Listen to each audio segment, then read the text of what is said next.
Olá pessoal, boa noite. É sempre bom estar com vocês. Eu hoje queria falar a respeito do passe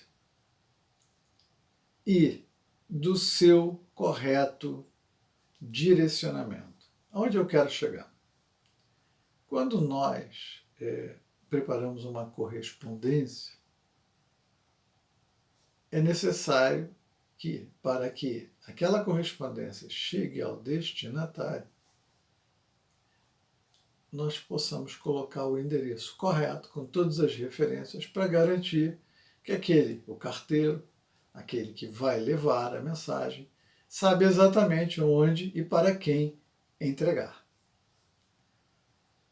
Parece assim uma coisa meio banal, meio óbvia, meio sem sentido que eu estou falando, mas não é. Porque o que eu percebo, de uma forma geral, no processo de ministrar o passe, é que eu poderia falar de passe, em outras denominações chamam de juri, reiki. Você pode chamar do que você quiser. É uma transmissão de energia. Pode ser sua, apenas. Também, muitas vezes, essa transmissão de energia pode ser feita diretamente pelo espírito ou espíritos desencarnados, sem a nossa interferência. Ou essa atividade pode ser mista, onde há uma combinação dos nossos fluidos com os fluidos da espiritualidade. Eu acho que na casa espírita, na maioria das vezes, o passe é misto. A espiritualidade, quando a gente se dedica a esse serviço, a espiritualidade nos conhece, sabe das nossas potencialidades e capacidades, mas também sabe das nossas deficiências. E, para benefício do paciente, eles normalmente tendem a suprir aquilo que nos falta ou que não temos na dose certa. Então, eu acredito que na casa espírita, a maior parte dos passes ocorrem de forma mista, com grande colaboração da espiritualidade maior. Quem quiser saber mais sobre isso, é só ler a Gênese no capítulo dos fluidos, que isso está lá muito bem explicado. Salvo engano, é o capítulo 14. Muito bem. Allan Kardec, mas aí eu estava falando da direção, do direcionamento, do endereço.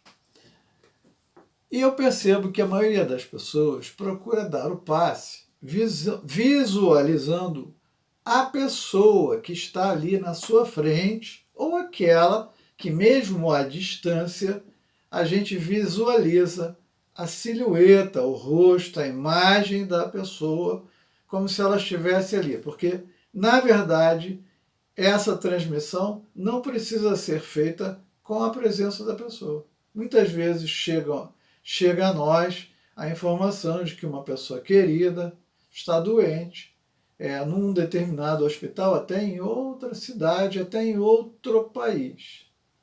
Não tem importância. A gente mentaliza a pessoa, o endereço, e a energia chega lá, não tem distância. Não tem distância.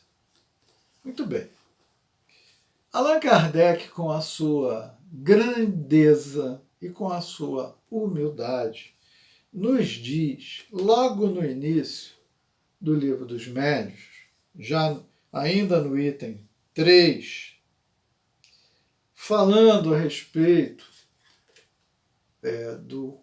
da pessoa, do espírito e do perispírito, ele diz assim: não conhecemos ainda a natureza íntima do perispírito. E aí? Então, Allan Kardec confessa que não conhece com a profundidade que gostaria a natureza do perispírito. Ele fala isso em vários momentos. Em dado momento, aí ele chama perispírito, corpo psicossomático, corpo etérico, corpo astral. Ele usa uma série de denominações diferentes para falar do perispírito.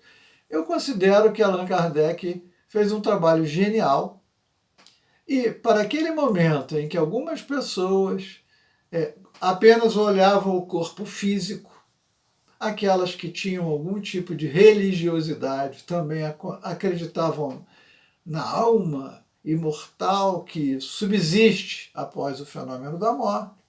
Então era corpo, espírito. E Kardec vai e introduz um conceito aqui no meio, né? Corpo, perispírito e espírito. Para a época já foi muita coisa dentro da nossa civilização ocidental, extremamente materialista, racional. Eu considero que é um conceito bastante interessante, trazido por Allan Kardec, pelos espíritos, e Allan Kardec fornece essa informação para nós na codificação. Mas ele fala, em dado momento, sobre aquele corpo referido por São Paulo, aquele corpo espiritual, aquele referido nas antigas doutrinas. E o próprio Leon Denis também fala a mesma coisa em suas obras. E lá em uma delas, falando sobre as antigas doutrinas, ele cita lá os Vedas, as doutrinas lá do Egito, da Grécia, a estrutura judaica da Cabala, entre outras. E quando nós vamos lá pesquisar, e ele diz que essas doutrinas, diferentemente de nós, investiam o tempo de vidas inteiras na pesquisa disso. Essas doutrinas tão antigas, orientais, em sua maioria, dividem o ser humano, o ser integral, em 7 partes.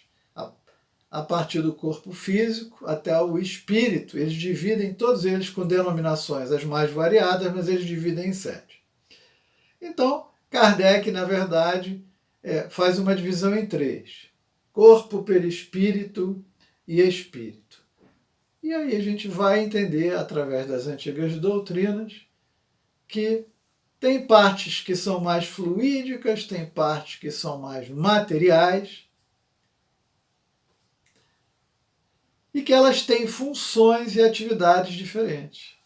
E isso que é importante na hora da gente pensar no passe, no reiki, porque para onde a gente está canalizando o pensamento e a energia que a gente quer que atinja? Para o corpo físico?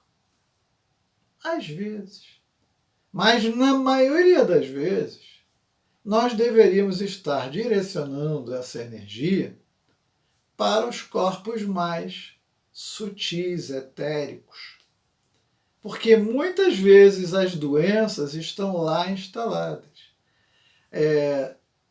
Todas as pesquisas que a gente tem e conhece sobre esse tema mostram que muitas vezes certos estados de desarmonia já estão no corpo astral, no corpo mental inferior, no duplo etérico, e a gente começa a se sentir mal, a gente vai ao médico e diz, olha, eu estou com dor aqui, isso aqui não está bem, e ele manda a gente fazer um monte de exame e fala, mas você está bem, o seu exame não diz nada, porque o exame olha apenas o corpo físico. E o desajuste, a desarmonia está lá no duplo etérico, está no corpo astral, está no mental inferior, e ele não é percebido. E aí é que entra o passe. Quando a gente se dedica a esse tipo de tarefa, com amor, com responsabilidade, com interesse, com conhecimento, nós vamos adquirindo certas informações, percepções, sensibilidades que nos dão múltiplas possibilidades de ajuda aos nossos queridos irmãos que nos procuram nas casas espíritas, ou aquele que dá reiki, jurei, na igreja messiânica, assim por diante. Não importa. É uma transmissão de energia a partir de um desejo mental, um pensamento forte, corretamente direcionado. Bom, as pessoas falam muito de chakras. Vocês sabem quantos conjuntos de chakras nós temos? Onde estão os chakras? No corpo físico? Não estão. O primeiro conjunto de chakras está no segundo corpo, o duplo etérico. Kardec usou essa expressão para falar do perispírito, mas ele confessa que não sabia. Quem melhor aborda, ou pela primeira vez aborda com propriedade dentro do ambiente espírito duplo etérico, é o espírito André Luiz, através do nosso querido Chico Xavier, na obra Nos Domínios da Mediunidade, no seu capítulo 11, Desdobramento em Serviço, que eu recomendo que vocês leiam. Esse livro é de domínio público. Quem não tem ele fisicamente, tem na internet, é fácil. Vai lá no capítulo 11 que vocês vão entender o que é o duplo etérico. O duplo etérico é um corpo gasoso, é o segundo corpo, após corpo físico, o segundo é o gasoso. Gasoso, portanto, ele ainda é material, apenas ele está em estado gasoso. E a função do duplo etérico é garantir a saúde do corpo físico. Então ele é um corpo que recebe, processa e armazena e distribui energia para garantir a saúde do corpo físico. Se o duplo etérico no seu conjunto de chakras estiver desajustado, o corpo físico não está recebendo as energias que precisa de forma adequada. Muitas vezes, o duplo etérico, quando a gente desenvolve o tato magnético, se o paciente estiver deitado, passando a mão próximo ao corpo, uma distância de 5, 8, 10 centímetros, é onde o duplo etérico está. Ele não está no corpo, ele está assim.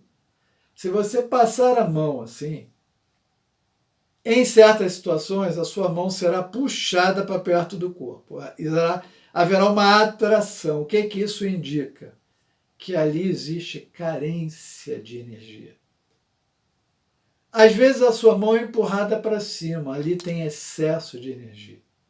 Em outros médiuns, em outros sensitivos, em vez de ser atração-repulsão, é uma sensação de frio ou de calor, por falta ou excesso de energia. Então você vai desenvolvendo o tato e ao passar a mão você vai sentir as áreas que estão com excesso ou carência de energia e vai trabalhar para organizar isso. Esse é o primeiro conjunto de chakras, no duplo etérico.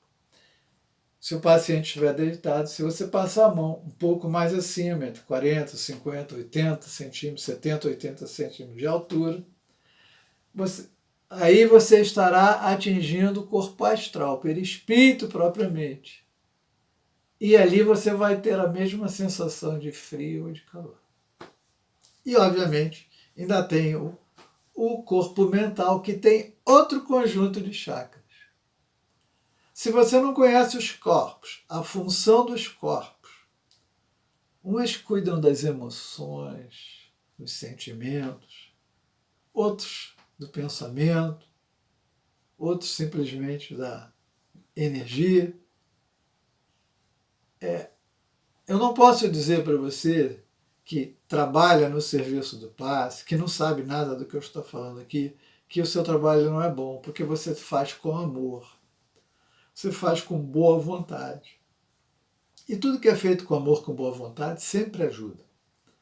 Mas eu estou falando muitas vezes de um paciente doente, às vezes com desajuste grave. Por exemplo, muitas vezes quando a gente está em trabalhos um pouco mais profundos, a gente vê os chakras todos giram no sentido horário. É comum o médium perceber que o chakra está parado, ele não está rodando. E às vezes ele está circulando em sentido anti-horário, de tão desajustado que ele está.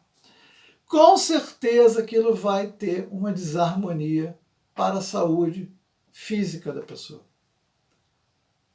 Então, quando passamos a mão ali e desenvolvemos isso, nós vamos perceber isso Da mesma forma que o acupunturista vai perceber isso na hora que ele vai colocar as agulhas, onde tem os entroncamentos, onde ele tem pontos de estagnação de energia, etc. Tal. Aí você tem os chakras, os meridianos, os nadis. É exatamente a mesma coisa. É exatamente, o duplo etérico é o campo de trabalho da homeopatia, dos florais. As pessoas produzem as coisas, mas não sabem aonde elas atuam. Os florais visam atuar aonde? No duplo etérico, para garantir reharmonia das energias para que o corpo receba energia adequada para ter saúde. Há muito que estudar, há muito que aprender. Então, nós precisamos aprender, quando temos o paciente na nossa frente, para onde queremos canalizar a energia para garantir que ela vai chegar no lugar certo, para produzir o efeito pretendido. Obviamente, quem trabalha com esse tipo de coisa, em ambientes visando saúde, o conhecimento da anatomia humana, onde está a localização dos órgãos principais, é fundamental. Não é? Porque se a pessoa diz para você que está com problema no fígado, é razoável que você saiba onde é o fígado, ou onde é o baço, onde é o pâncreas, para que você mentalize, canalize a sua energia para aquele local, no corpo físico. Então, se você tiver dúvidas sobre isso, como eu disse, eu deixei já, coisa de 2 anos atrás, diversos vídeos gravados, tanto o perispírito, primeira e segunda parte, como o ser integral, detalhamento 1, detalhamento 2, detalhamento 3. Isso é para quem gosta de estudar. Cada vídeo tem 30, 40 minutos, vocês vão ficar aí 1, 2, 3 horas. Mas é um começo. Pensem a respeito. Qualquer coisa me mandem dúvidas. Há muito o que aprender na ciência espírita. Muita paz.